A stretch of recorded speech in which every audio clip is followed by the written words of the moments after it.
여러분 반갑습니다. 반도체 오빠 트레자입니다. 어느새 또 아침이 돌아왔습니다. 6시. 1교시 시작해 볼까요? 날이 좀 춥죠. 이른 시간이고 좀 어두컴컴할 겁니다. 점점점 어두워지는 것 같아요. 이제 11월 달도 이제 며칠 남지 않았어요. 이제 12월 달 다가오고 또 12월 달에는 또 크리스마스가 다가옵니다. 연말 나오니까 느낌이 조금 묘해요. 여러분 거시기 하죠? 뭔가 1년 동안 열심히 한 것 같은데 뭐가 남은 게 없어. 남은 게 뭐 좀 남아야 하는데 뭐 이익이 남든지 무슨 보람이 남든지 뭐 즐거움이 남아야 할 텐데 그렇지 않다는 분들이 꽤 있는 것 같아요. 너무 속상해하지 마시고 그래도 마무리 한번 잘 해보자고요. 저는 여러분들에게 이런 이야기를 해주고 싶어요. 우리가 살다 보니까 화를 좀 많이 내더라고. 저도 약간 좀 화를 많이 내는 스타일이에요. 약간 좀 불같은 스타일인데, 화를 많이 내고, 짜증도 많이 내고 그랬어요. 근데 화를 많이 내면은 이런 말이 있습니다. 일찍 죽는다. 화를 많이 내면 일찍 죽는다는 그런 이야기를 하더라고요. 그래서 우리가 화가 났을 때는 우리는 흔히 화가 나서 죽겠어. 화가 나서 죽겠어. 이렇게 말을 합니다. 말을 하는데, 실제로 정신과 의사들에 따르면은 작은 일에도 화를 잘 내는 사람은 다른 사람들보다도 훨씬 더 빨리 죽는다고 합니다. 오래 살고 싶죠? 그러면은 화를 내지 마세요. 화를 내면 훨씬 더 빨리 죽는다고 하더라. 이 화를 내니까 심장이 막 더 빨리 뛰는 거야. 쿵탁쿵탁쿵탁쿵탁 막 뜁니다. 그 뇌세포도 손상되기 때문에 심장병, 고혈압, 동맥경화가 유발될 확률이 커지고 수명이 단축되더라. 수명이 단축된답니다. 수명이 단축된다. 에스키모인들은 화가 났을 때 밖으로 나가가지고 그냥 아무 말 없이 그냥 무작정 걷는 거야. 무작정 걷습니다. 저도 걸어요. 계속 걷습니다. 요즘 그게 낙인 것 같더라고. 뛰고 걷고 뭐 별거 할 게 없어요. 화가 났는데 괜히 화를 내면은 더 안 좋으니까. 그래서 화가 풀릴 때까지 그런 얼음 평원을 걷고 또 걷다가 이제 화가 풀렸을 때 그 자리에 이제 막대기로 표시를 합니다. 막대기로 딱 표시를 하고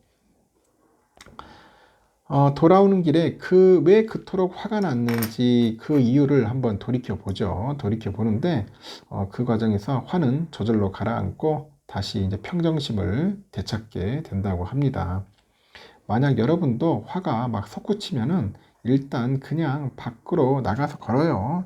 걷는 거야. 그냥 걸었어. 응, 그냥 걸었어. 이렇게 걷는 겁니다. 아무리 큰 분노도 이 15분만 지나면은 가라앉게 돼 있어요. 가라앉게 돼 있으니까 15분만 버텨봅시다. 그 어떤 일도 화를 내서 내 수명을 단축시킬 만큼 중요한 일은 아니잖아요. 그렇기 때문에 깨닫습니다. 아니라는 것을. 중요한 게 아니다. 깨닫게 되니까 그냥 걸읍시다. 알겠죠? 여러분 잘할 수 있어요. 차례장도 한번 노력을 해보겠습니다. 화를 낼 수 있으면 안 내도록 할 테니까 우리 같이 한번 노력해 보자는 겁니다. 그러면은 또 삼성의 이야기를 한번 또 해보도록 하겠습니다. 새로운 뉴스들이 많이 들려와요. 요즘 보니까 많이 들려오고 지금 보니까 이거 아주 좀 흥미로운 또 뉴스가 있네요. 요즘 보니까 일본의 아이폰 사랑이 갈수록 강해지더라. 일본도 좀 난린가 보더라고요. 일본 10대, 20대의 아이폰 선호도가 갈수록 현재 높아지고 있다. 그런 이야기를 하더라는 거죠. 높아지고 있다. 상당히 높아지고 있다. 지금 수치상으로 보니까, 한국보다 더 높은 수준이래요, 지금. 한국에서는 그냥, 그나마 삼성전자의 갤럭시 스마트폰이 아이폰의 대항마 역할을 하고 있는데, 일본에서는 그냥 토종 브랜드의 추락으로 대거 아이폰의 수요가 몰리고 있다. 그럽니다. 토종 브랜드가 거의 다 박살났어요, 일본은. 일본의 그 시장 조사기관에 보니까 9월 스마트폰 사용자 4만 명을 대상으로 진행을 했어요. 설문조사 결과를 21일 공개를 했습니다. 응답자 34,564명 중 50%가 아이폰을 사용한대요. 안드로이드 기반의 스마트폰 49.7%를 역전했네요. 작년 4월 같은 조사에서 아이폰이 44.1, 안드로이드가 49.7%로 집계됐는데 아이폰이 근소하게 뒤졌지만은 1년 만에 뒤바뀌었더라. 그리고 한국과 마찬가지로 일본에서도 10대와 20대의 아이폰 선호도가 압도적이더라는 거죠. 특히 10대 여성이 84.9%, 20대 여성이 81.9%입니다. 우리 10대, 20대 여성들은 거의 뭐 아이폰만 써 모두 80%를 넘어섰다. 30대 여성도 58.5%에 달해서 지난해 기록한 49.2%에서 크게 늘었고, 뭐 40대 여성, 50대 여성은 각각 46.4, 43.5%로 쉽게 돼가지고 세대를 불문하고 일본 여성들의 아이폰 사용 비중이 뚜렷한 증가세를 보인 거죠. 앞서서 지난 7월인 것 같아요. 한국 갤럽 그 조사 결과 보니까 국내 18에서 29살 그 아이폰 사용률이 65%로 나타나가지고 과반을 크게 넘었습니다. 특히 18에서 29세 여성 아이폰 사용률이 71%에 달했네요. 근데 그 수치상으로 보니까 한국 10%에서, 10%가 아니라 한국 10대에서 20대보다도 일본의 10대에서 20대 아이폰 사용률이 높아가지고 일본 젊은 층들, 이 젊은 층들의 아이폰 충성도가 아주 강하다는 겁니다. 한국에서는 그나마 삼성전자 갤럭시 스마트폰이 애플 아이폰하고 경쟁을 펼치고 있는데 일본에서는 자국 브랜드 소니나 샤프의 존재감이 뭐 예전만 못한 상황이라고 하죠. 그 샤프는 대만 폭스콘이 인수해가지고 사실상 소니가 일본에서 유일한 토종 그 스마트폰으로 명맥을 현재 겨우 이어가고 있다고 합니다. 일본의 그 10대, 20대 사이에서 갈수록 아이폰 선호도가 높아지다 보니 안드로이드 기반의 스마트폰은 길을 못 펴는 거예요. 펴지 못해요. 이번 조사에서 안드로이드 스마트폰 사용자만을 대상으로 집계했는데 사용률 1위는 샤프, 아쿠오스 28%, 2위는 소니 엑스페리아 21.2%, 3위는 삼성전자 갤럭시 14.1%입니다. 갤럭시는 아이폰은 물론이고 샤프와 소니에도 밀리는 거네요. 여기에 최근 일본에서 인기가 높은 구글의 픽셀폰 이 사용률이 1년 만에 4%에서 7.7%로 급등을 해가지고 4위로 올라서 가지고 갤럭시를 추격하고 있다.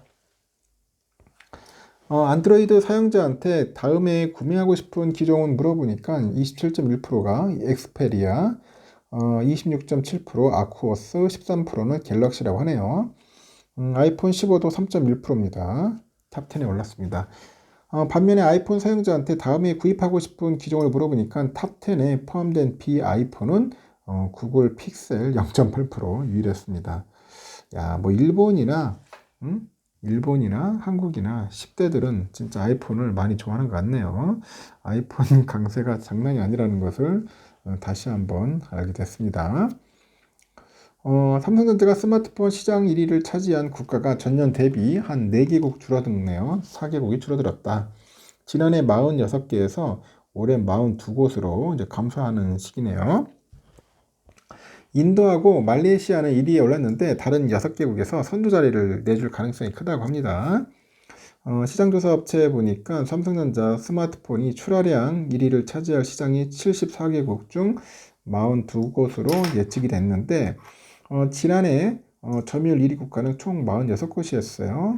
구체적으로 보니까 갤럭시 스마트폰, 필리핀, 알제리, 가나, 쿠웨이트, 불가리아, 베네수엘라를 포함해서 6곳에서 1위 자리를 내어줄 것으로 점쳐집니다. 필리핀 시장은 삼성전자 스마트폰이 오랫동안 1위를 유지한 지역이에요.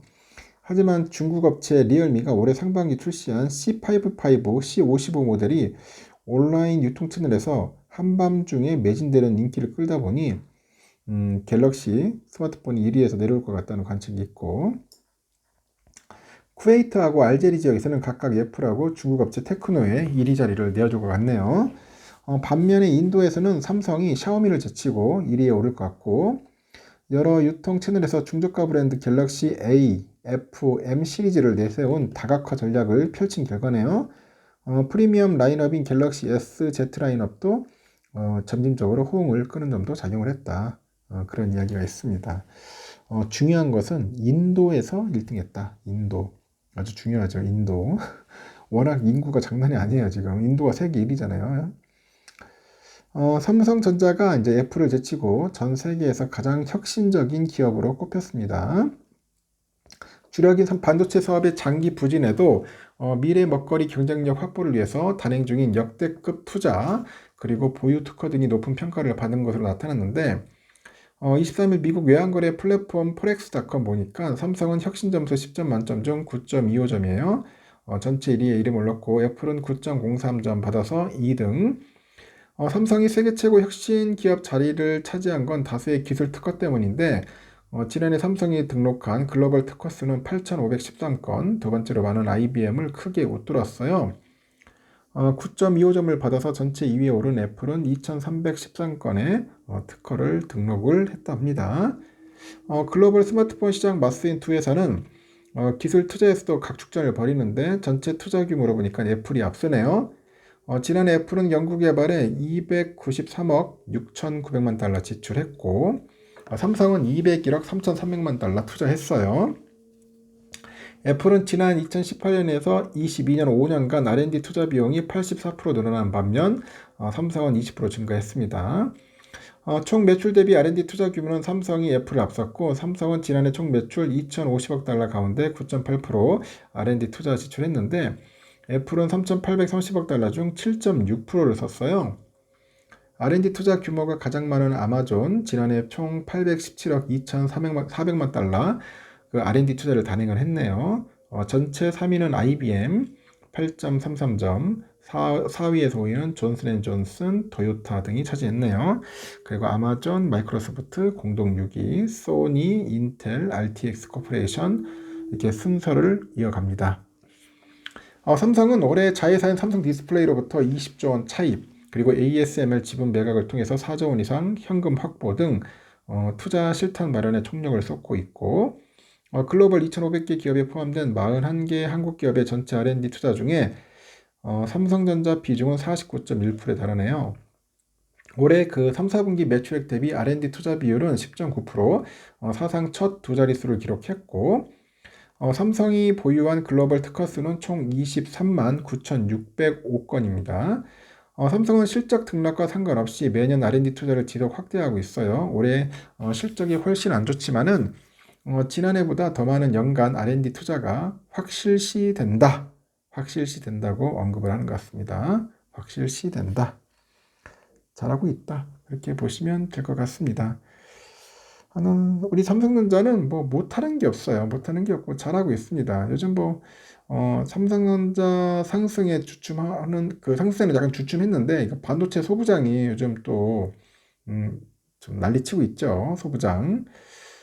내가 전날에도 한번 얘기를 했는데 소부장 쪽도 한번 공부를 좀 해보시면은 좋을 것 같아요.